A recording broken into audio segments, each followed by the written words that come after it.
In this video, I will show you how to fix checkout issues on Shopify. First, open your Shopify admin and review the payment gateway configuration. Go to Settings, then Payments, and ensure the correct payment gateways are enabled and active.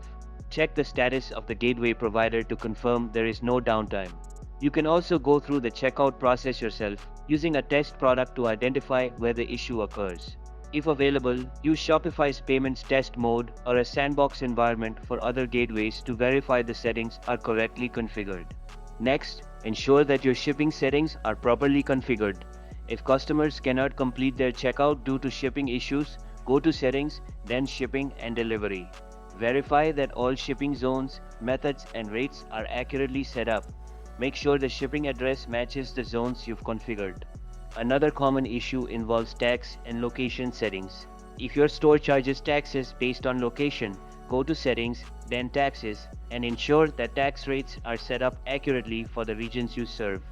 Enable the automatic calculation of taxes for areas that require tax collection. Sometimes, browser or device compatibility can also cause checkout problems. Ask customers to clear their cache, try a different browser, or use another device. Ensure your Shopify theme is optimized for mobile devices, as many users shop via smartphones. Finally, if the issue persists, contact Shopify support for assistance. They can help resolve server-side or complex checkout problems. If you found this video helpful, give it a like. For more tech videos like this, subscribe. Catch you later.